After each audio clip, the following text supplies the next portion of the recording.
आज की कहानी है अब तो जी लें। पापा की बातों से लग रहा था कि वे बहुत डिप्रेस्ड हैं।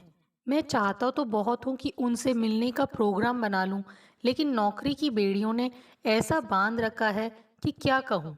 फ़ोन पर अपने पिता से बात करने के बाद मोबाइल डाइनिंग टेबल पर रखते हुए गौरव परेशान सा हो पत्नी शुभांगी और बेटे विदित से कह रहा था, मैंने कल मम्मी को फ़ोन किया था।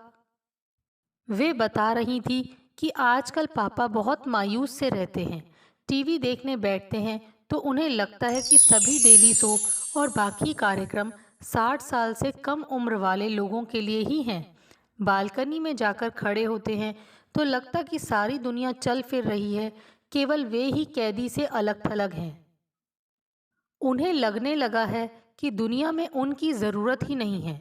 अब शुभांगी भी गौरव की चिंता में सहभागी थी। मैंने आज बात करते हुए उन्हें याद दिलाया कि कितने काम ऐसे हैं जो अब तक अधूरे पड़े हैं और कब से उनको पूरा करना चाह रहे हैं। अब पापा की रिटायरमेंट के बाद क्यों ना मम्मी पापा वे सब कर लें।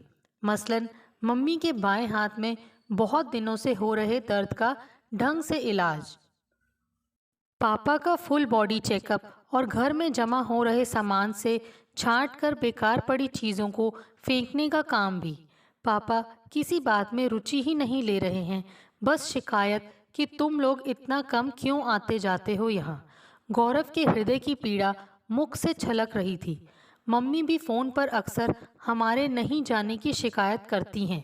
कल भी कह रही थी कि जब कोई पड़ोसी मिलता है पूछ ही लेता है कि कई दिनों से बेटे बहू को नहीं देखा।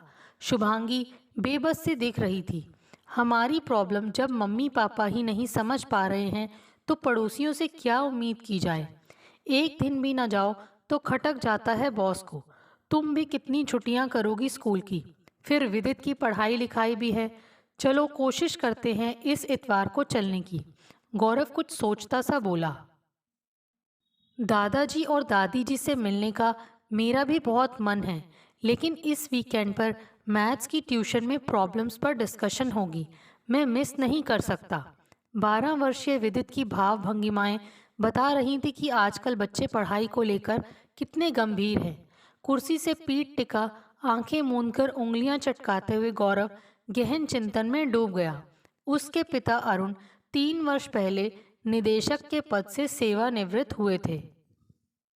विभिन्न राज्यों में स्थानांतरण और जिम्मेदार पद के कारण अपने कार्यकाल में वे खासे व्यस्त रहते थे।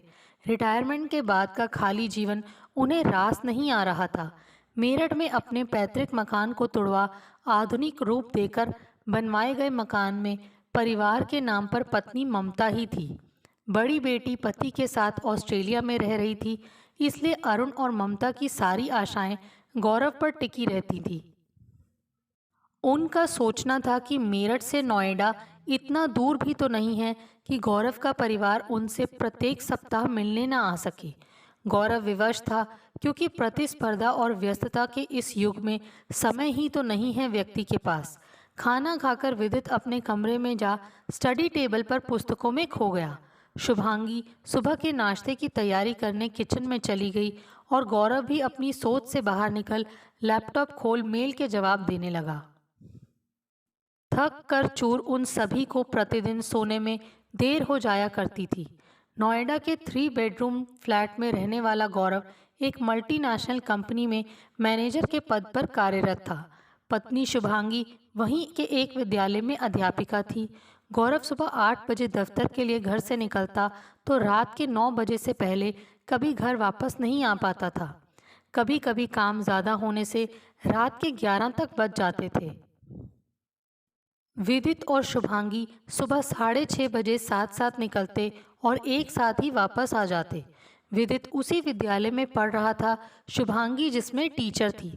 सुबह जल्दी उठकर सबका ब्रेकफास्ट बना। विदित और अपना टिफ़िन तैयार करने के बाद कुछ अन्य कार्य निपटा शुभांगी 10 मिनट में तैयार हो स्कूल चली जाती थी। बाद में मेड आकर गौरव के जाने तक बर्तन सफाई का काम कर दोपहर का खाना बनाती और गौरव का टिफ़िन लगा देती थी। स्कूल से लौटने पर भी शुभांगी को आराम करने का समय नहीं मिल पाता था।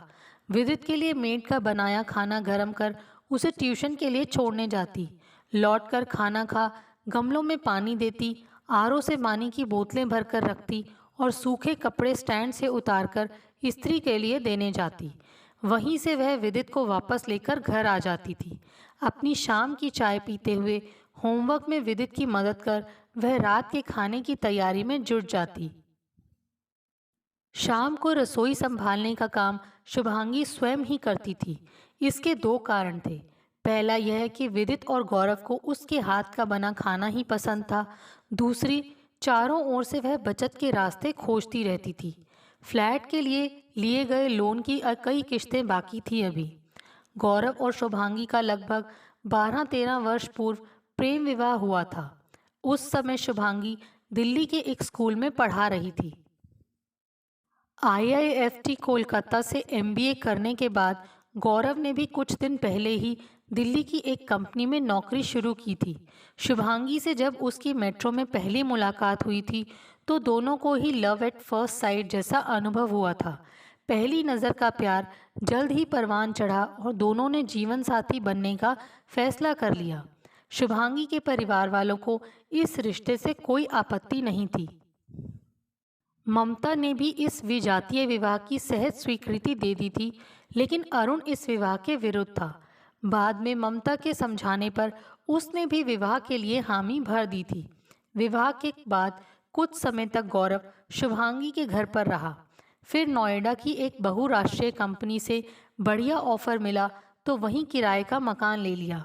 शुभांगी ने भी तब नोएडा के जाने माने स्कूल में अपनी सीवी भेज दी। उसके अनुभव व योग्यता को देख वहां उसका सिलेक्शन हो गया। विदित भी तब तक 2.5 वर्ष का हो गया था।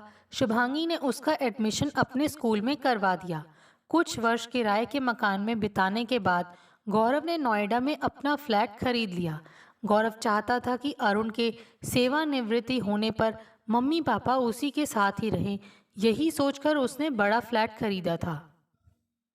लेकिन अरुण मेरठ में बसने का इच्छुक था। गौरव उस समय थोड़े थोड़े समय अंतराल पर ही माता पिता से मिलने चला जाता था। तब विदित चौथी कक्षा में था। बाद में उसकी पढ़ाई का बोझ और बढ़ते ट्यूशन तथा गौरव की प्रमोशन के कारण दफ्तर का काम बढ़ जाने से उनका मेरठ जाना कम हो गया। परिस्थिति को समझे बिना अपने को उपेक्षित मान ममता व अरुण मन ही मन खिन्न रहने लगे। इन दिनों भी वे बार बार फोन कर गौरव को आने के लिए कह रहे थे। कुछ दिन पहले ही विदेश में रहने वाले अरुण के एक मित्र का निधन हो गया था। उस दोस्त से फोन पर अरुण अक्सर बातचीत कर लिया करता था। मित्र की मृत्यु के कारण अरुण अवसाद से घिर गया था। ममता भी इस समाचार से दुखी थी। अपने मम्मी पापा की उदासी से चिंतित हो गौरव ने 2 दिन के लिए मेरठ जाने के कार्यक्रम बना लिया। शुभांगी और विदित ने स्कूल से छुट्टी ले ली। गौरव के ऑफिस में यद्यपि शनिवार की छुट्टी रहती थी, किंतु काम की अधिकता के कारण उस दिन ऑफिस जाकर या घर पर ही काम निपटाना पड़ता था। काम वहीं जाकर पूरा कर लूँगा सोचकर उसने लैपटॉप साथ रख लिया। तीनों मेरठ पहुँचे तो अरुण व ममता के सूने घर में ही नहीं, सूने चेहरे पर भी रौनक आ गई। शुभांगी वहां पहुंचकर चाय पीते ही रसोई में जुट गई। विदित दादाजी को अपने स्कूल और दोस्तों के किस्से सुनाने लगा और गौरव ने अपने ऑफिस का काम निपटाने के उद्देश्य से लैपटॉप ऑन कर लिया। गौरव को काम करते देख ममता ताना मारते हुए बोली, पता है मुझे कि मेरा बेटा बहुत ऊंचे ओहदे पर है, लेकिन ये सब हमें दिखाने से क्या फ़ायदा। तुम्हारे पापा ने दिन कितनी मुश्किल से बीतते हैं पता है तुम्हें। ना घर पर चैन ना बाहर, बस इंतज़ार करते हैं कि कोई पड़ोसी मिलने आ जाए या फिर दफ्तर से कोई दोस्त फ़ोन करके कहे कि सब बहुत याद कर रहे हैं। अब बताओ ऐसा हुआ है क्या कभी। तुम बंद करो काम और पापा को सारा समय दो आज अपना। अरुण ने ममता की बात आगे बढ़ाते हुए कहा, अरे मैं तो सरकारी महकमे के डायरेक्टर की पोस्ट से रिटायर हुआ हूँ।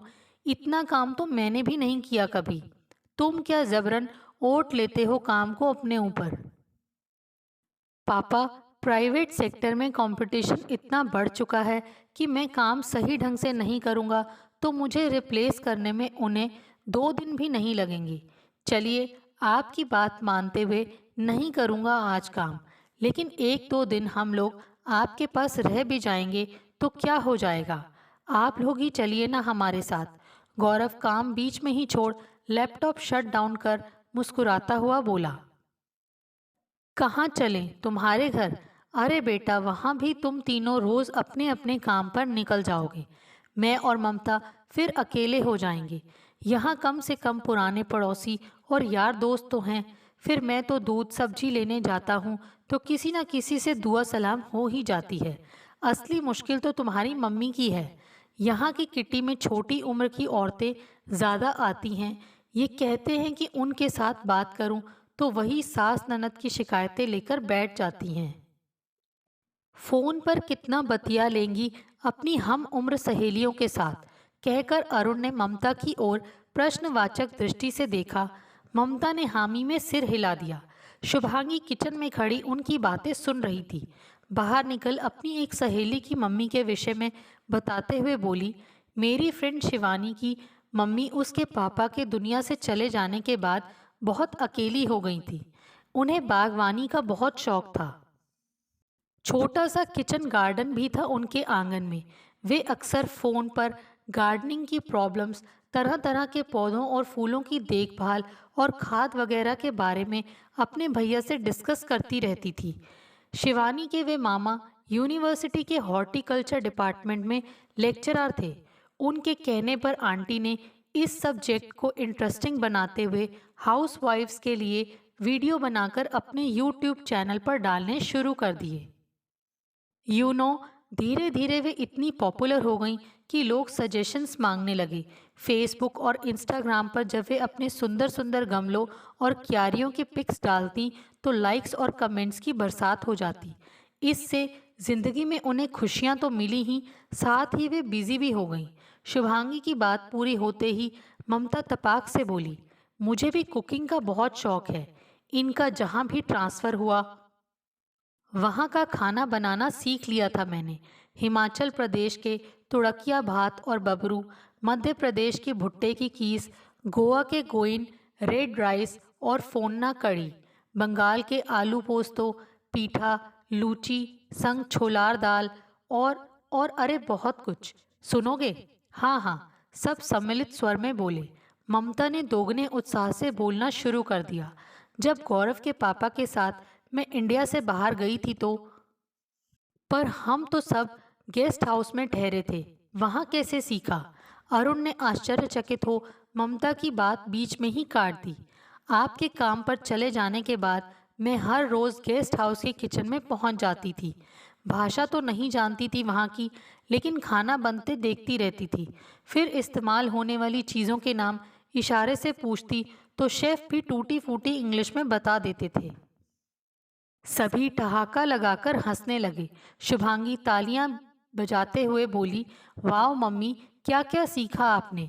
फ्रांस में रंग बिरंगे मैक्रोनी और जौ के आटे से बनने वाले कपकेक। लेबनान में सीखा पिट्टा ब्रेड बनाने की विधि और चने से बने फलाफल जो उसके अंदर भरे जाते हैं। मुझे बहुत तरह की सॉस और टिप बनानी भी आती है, जो आजकल बाजार में तरह तरह के नामों से खूब महंगी बिकती है। दादी, क्या कह रही हो आप? मैं अपने फ्रेंड्स को बताऊंगा ना ये बातें तो आपके हाथ की बनी चीज़ें खाने की जिद करने लगेंगे। विदित के चेहरे पर आश्चर्य और उल्लास के भाव एक साथ तैरने लगे। तो आप ये डिशेस बनाकर यूट्यूब पर डालो, पापा बनाएंगे आपका वीडियो। गौरव चहकते हुए बोला, भाई इस बहाने हमें भी रोज रोज अच्छा खाना मिला करेगा।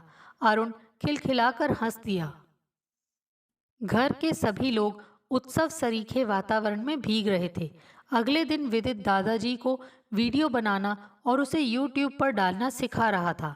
शुभांगी और ममता तरह तरह के व्यंजनों के विषय में चर्चा कर रही थी। सबको प्रसन्नतापूर्वक अपने कार्यों में व्यस्त देख गौरव को अपने ऑफिस का काम निपटाने का अवसर मिल गया। रविवार की शाम को वापसी के लिए रवाना होने से पहले शुभांगी ने 2 टिकट ममता की ओर बढ़ाते हुए कहा, मम्मी, ये पापा और आपके लिए मॉरिशस जाने की टिकट है। 15 दिन के लिए आप दोनों घूम कर आइए। वीज़ा ऑन अराइवल की सुविधा है वहाँ, यानी मॉरिशस पहुंचकर वीज़ा लेना है आपको। इसके लिए सिर्फ ऑनलाइन अप्लाई करना होगा। सारी उम्र आप बिजी रहे, कहीं गए भी तो ऑफिशियल टूर पर, बहुत लोगों के साथ। अब आप दोनों फ्री हैं तो एंजॉय कीजिए एक मस्ती भरे ट्रिप में एक दूसरे की कंपनी को। हमें भी खुशी होगी। अरे, लोग क्या कहेंगे इस उम्र में हम ऐसे ट्रिप पर जाएंगे तो, सकुचाते हुए ममता बोली। शुभांगी ममता के पास जा उसके गले में अपनी बाहें डालते हुए स्नेह से बोली, मेरी प्यारी मम्मी, आप और पापा अब तक जिम्मेदारियां निभाते रहे। जिंदगी को आपने बिताया जरूर है, लेकिन जिया नहीं। कोई कुछ भी कहे, उसकी बात अनसुनी कर आपको एक दूसरे का हाथ थाम कहना चाहिए कि अब तो जी लें। ममता गदगद हो उठी। इससे पहले कि वह कुछ कहती, गौरव अपने बैग से एक कैमरा निकाल अरुण की ओर बढ़ाते हुए बोला, पापा, आपके लिए हमने यह कैमरा खरीदा है। मिररलेस होने के कारण यह हल्का भी है और साइज में भी छोटा है, लेकिन पिक्स बहुत सुंदर आती हैं इस पे। पापा, मुझे पता है कि आपको फोटोग्राफी का कितना शौक था। मेरे बचपन की कितनी तस्वीरें खींची थी आपने। फिर बिजी होने से या शायद अच्छे कैमरे के अभाव में आपने इस शौक पर लगाम लगा दिया था, लेकिन आप इसे भूले नहीं थे। मुझे याद है कि जब 2 साल पहले चाचा जी का परिवार यहाँ घूमने आया था, तो उनकी कैमरे से खिंची हुई तस्वीरों को आप कितने ध्यान से देखते थे। आपकी आंखों में एक ललक मुझे साफ साफ दिखाई दी थी उस समय। पापा, जिंदगी के उन पलों को अब कसकर पकड़ लीजिए जो आपको हमेशा लुभाते रहे, लेकिन हाथ नहीं आए। मॉरिशस जाकर ढेर सारी फोटो खींचिएगा, बेहद सुंदर है मॉरिशस। ममता व अरुण की नम आंखों से आंसुओं की बूंदें टपकी तो मन में पल रही गलत फहमियाँ उनकी साथ ही बह गईं। शुभांगी को कुछ दिनों बाद ममता का भेजा हुआ एक यूट्यूब लिंक मिला, जिसमें ममता ने हमस नामक डिप को कई प्रकार से बनाना सिखाया था। हमस एक प्रकार की चटनी होती है जो छोले से बनाई जाती है। ममता ने चुकंदर, शिमला मिर्च, गाजर व मटर का प्रयोग करते हुए चटनी के विभिन्न रूप प्रदर्शित किए थे। वीडियो में ममता ने यह भी बताया कि हमस न केवल खाने में स्वादिष्ट होती है, वरन इसके नियमित सेवन से वजन पर भी नियंत्रण रखा जा सकता है। प्रोटीन व कैल्शियम से भरपूर यह डिश डायबिटीज़ के पेशेंट के लिए भी अच्छी होती है। इसे मिडिल ईस्ट देशों में बहुत शौक से खाया जाता है। शुभांगी ने वह लिंक अपनी सहेलियों के साथ शेयर किया। ममता को इतनी अच्छी रेसिपी बनाने के लिए बधाई देते हुए उसने कहा कि सभी ने मुफ्त कंठ से उसके यूट्यूब चैनल की प्रशंसा की है। सखियां अगले व्यंजन की वीडियो आने की आतुरता से प्रतीक्षा कर रही हैं। मॉरिशस से लौटने के बाद अरुण ने अपने खींचे हुए फोटो व्हाट्सएप पर भेजे। तस्वीरें इतनी जीवंत थी कि दर्शनीय स्थल आंखों के सामने होने का आभास दे रही थी। अगले दिन ममता ने शुभांगी को फोन पर बताया कि उसका वीडियो देखने के बाद पड़ोस की कुछ महिलाओं ने उससे कुकरी क्लासेस लेने का अनुरोध किया है। कुछ दिनों बाद गौरव का अरुण का भेजा हुआ एक मेल मिला, जिसमें लिखा था कि हिंदी की एक सुप्रसिद्ध पत्रिका में अरुण का लिखा लेख प्रकाशित हुआ है। गौरव ने मेल पढ़ते ही पिता को फोन मिला लिया। अरुण ने बताया कि उसे हिंदी में लिखने की हमेशा से रुचि रही है। अपने कार्यालय की वार्षिक पत्रिका में उससे कहानी या लेख लिखने का अनुरोध किया जाता था। इसके अतिरिक्त प्रत्येक वर्ष ऑफिस में मनाए जाने वाले हिंदी दिवस में भी वह प्रसन्नतापूर्वक भाग लेता था। अरुण द्वारा भेजे गए लेख की पीडीएफ फाइल डाउनलोड कर गौरव ने पढ़ा तो अभिभूत हो उठा। उस लेख में अरुण ने रिटायरमेंट फेज को जीवन का स्वर्णिम चरण बताया था और इस समय को बेहतर ढंग से जीने के तरीकों के विषय में लिखा था। लेख उस चर्चा पर आधारित था जो शुभांगी और वह समय समय पर उनसे करते रहते थे। लेख का शीर्षक था, अब तो जी लें। दोस्तों, आपको हमारी ये कहानी कैसे लगी? प्लीज़ कमेंट्स करके बताइए। Thanks for watching this video.